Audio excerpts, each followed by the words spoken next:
د مسجد عائشه نه چې کوم ورونه او خویندې هره ورځ عمره کوي خطا دي، په خطا طریقه روان دي، په غلطه طریقه روان دي.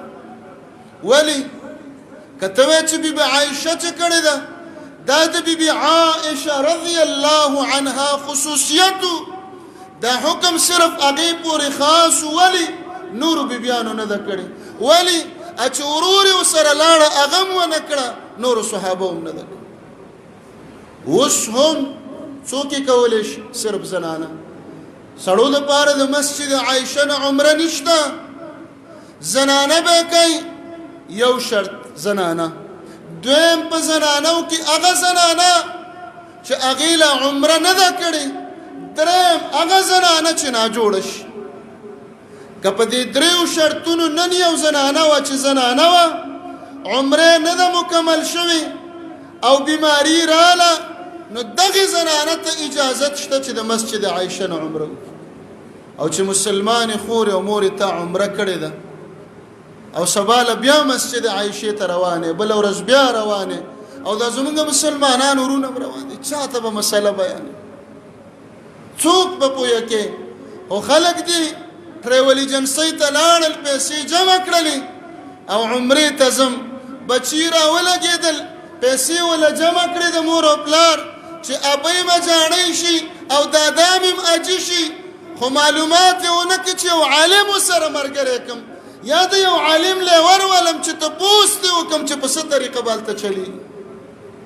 نو بې علمه ناپوهه مسلمانان روزانه هره ورځ مسجد عایشې ته ځي او عمرې کوي. دا په اسلام کې نشته. ولی چا نه ده کړې؟ صحابه کرامو محمد رسول الله علیه السلام هم نه ده کړې. دا د عایشې د زړه د تسلی دپاره داسې وکړه. دا حکم خاص دی تر عایشې پورې. د سړو دپاره قطعا نه ده جایز. ناجوړه شو نو د مسجد عایشه نه عایشه رضی الله عنها عمره. اوس پوښتنه دا ده چې دا خو زنانه دي او د الله تقدیر داسې دی او فطرت چې په دوی بیماریانې راځي، آیا زنانه چې حج ته ځي عمرې ته ځي هغه دوایانې یا ګولۍ خوړلی شي چې بیماري بنده شي؟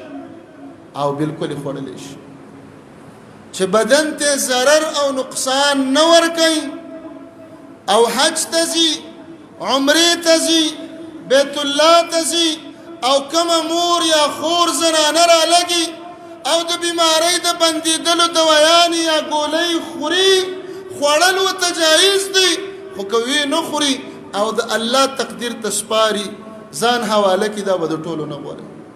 او که چا وخوړلې او بیماری بنده وه او حج او عمرې کوله بلکل جایز ده، خوړلی شي، هېڅ ممانعت پکې نشته.